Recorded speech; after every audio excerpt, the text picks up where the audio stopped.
everybody, Victoria Ballard, naturopath. I was an osteopath, but I gave that up many years ago. And the naturopathy I can do online while I'm travelling. And yeah, we all kind of give each other advice. There's so many therapists here. I live right next door to a Ayurvedic doctor. I'm getting to know her. She's not doing consultations. She's got a massive pharmacy. I just have to find out what it is that would best suit my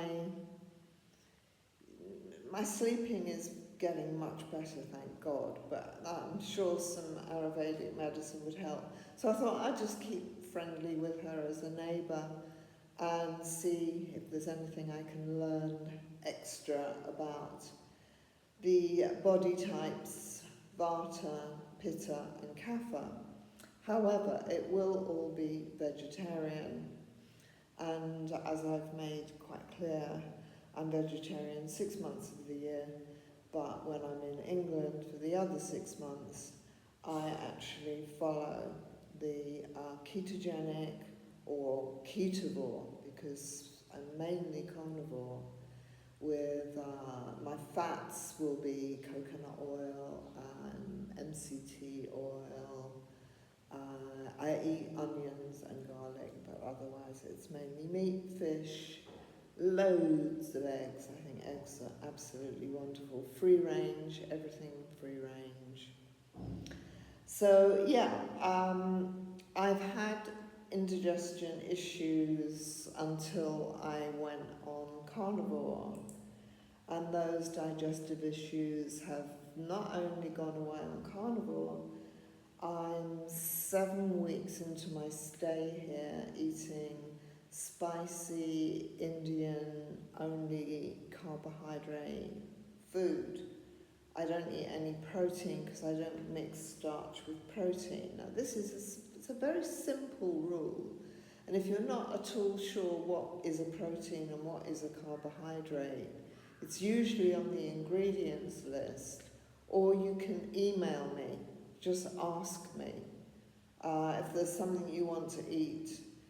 It's probably going to be neutral and okay with carbs or with protein. So that's the number one tip, particularly if you've got IBS, any flatulence or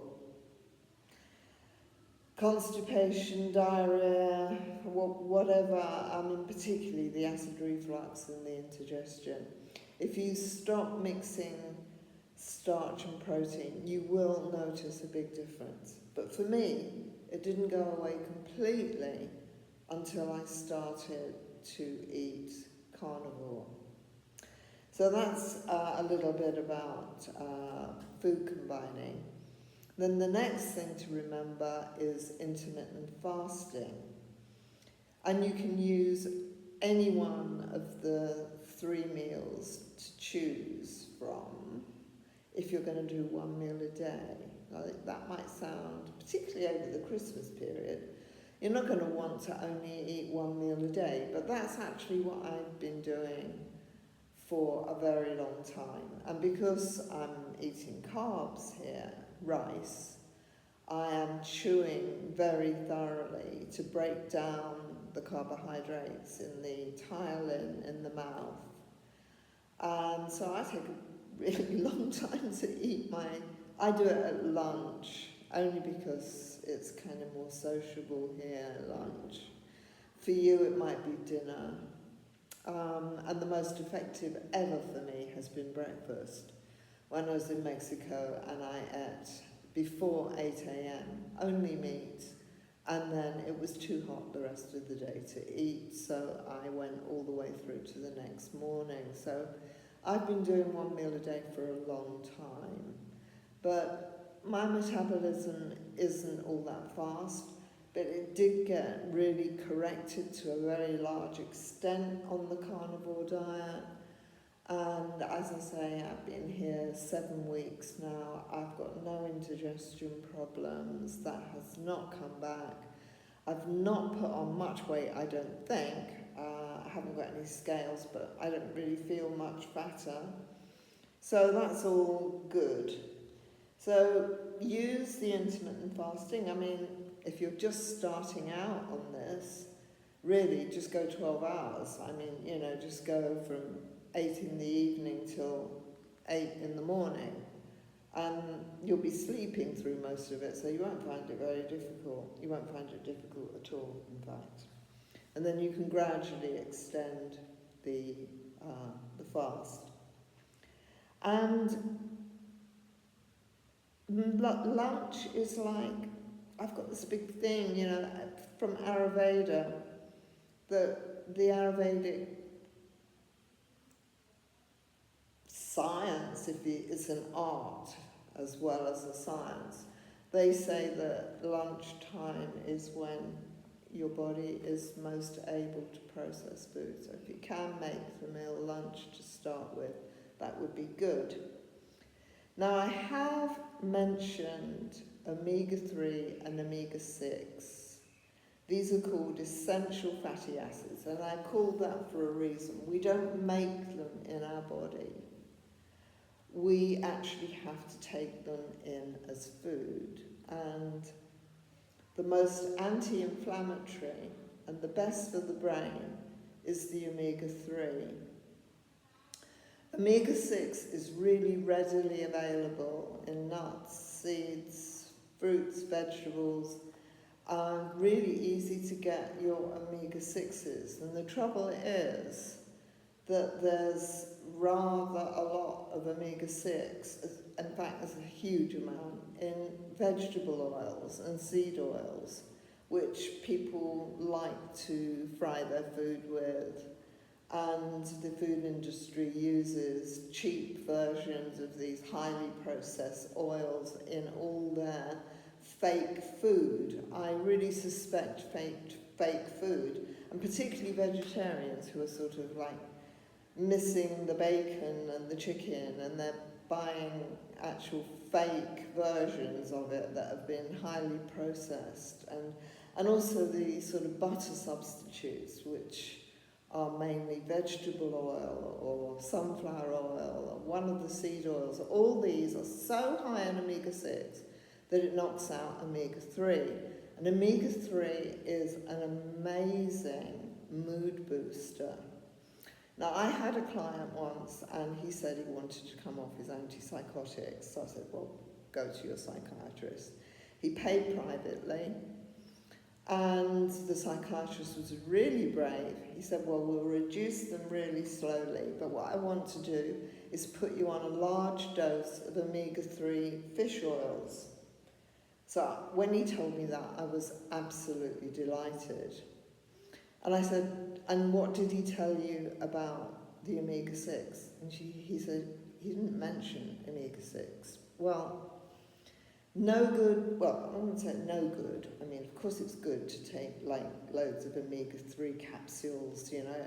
Yeah, of course it's good, you know, but if you're still eating tons of omega-6, it's kind of a bit of a waste of money and you won't get the results. So you've actually got to cut the omega-6s, and you're going to need to look at labels of everything that's been processed. And you've got to throw away those canola oils, those rapeseed oils, those sunflower, safflower, all of them. The only one you can trust is olive oil.